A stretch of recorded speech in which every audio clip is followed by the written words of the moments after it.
A night in the library. It was 10 p.m. I was sitting in a quiet library, lost in the pages of an old historical novel. The library was almost deserted, with just a few students scattered around, deeply engrossed in their studies. Outside, the rain was gently falling, and its rhythmic sound added a mysterious charm to the silence. I was tucked away in a corner, enjoying the solitude. The novel I was reading transported me to a bygone era filled with fierce battles, political intrigue, and captivating characters. The dim light of the library and the rustling of pages created an almost magical atmosphere. However, I soon felt a strange sensation, as if someone was nearby. I looked up from my book and scanned the room, but everything seemed normal. The students were quietly focused, and the library's long rows of bookshelves stood still in their solemn order. I dismissed the feeling and returned to my book. But just as I began to immerse myself again, a sudden noise startled me. A book fell off the table next to mine. My heart skipped a beat. In the stillness of the library, the sound was loud and unnerving.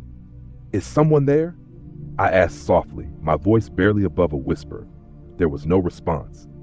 Gathering my courage, I walked over to the fallen book. Picking it up, I read the title, Tales of the Unknown Spirits. A chill ran down my spine. I hesitated for a moment, but placed the book back on the table and returned to my seat. The clock on the wall struck 11 p.m., its ticking sounding louder in the otherwise silent room. Suddenly, a cold breeze swept through the library. It was odd, as all the windows were shut. Then I heard a faint whispering, like dozens of voices murmuring at once, their words indistinct. I looked around nervously, but there was no one near me. Deciding it was best to leave, I gathered my belongings and headed toward the exit. But as I walked, I noticed a shadow moving on the floor, keeping pace with me. My steps faltered and I turned around quickly, but there was nothing there. Yet the shadow remained, following me. "Who's there?" I called out, my voice trembling.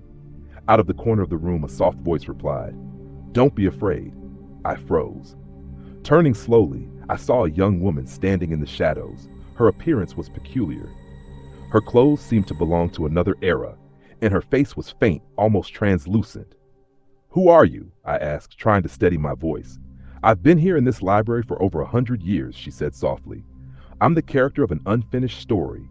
My tale was never completed. Will you help me?" I was taken aback. In her hands was the same book that had fallen earlier, Tales of the Unknown Spirits. She handed it to me, and as I opened it, my heart raced. On the first page was her picture, along with the words, "This story remains unfinished. Whoever completes it will bring peace to the restless soul." I flipped to the last page, and the story indeed ended abruptly. The character, a young woman, had been tragically murdered and her body buried in a hidden forest. Her story was left unresolved, her justice undone. "What do you want me to do?" I asked hesitantly. "Finish the story," she said gently. "Bring closure to my tale, and I shall find peace."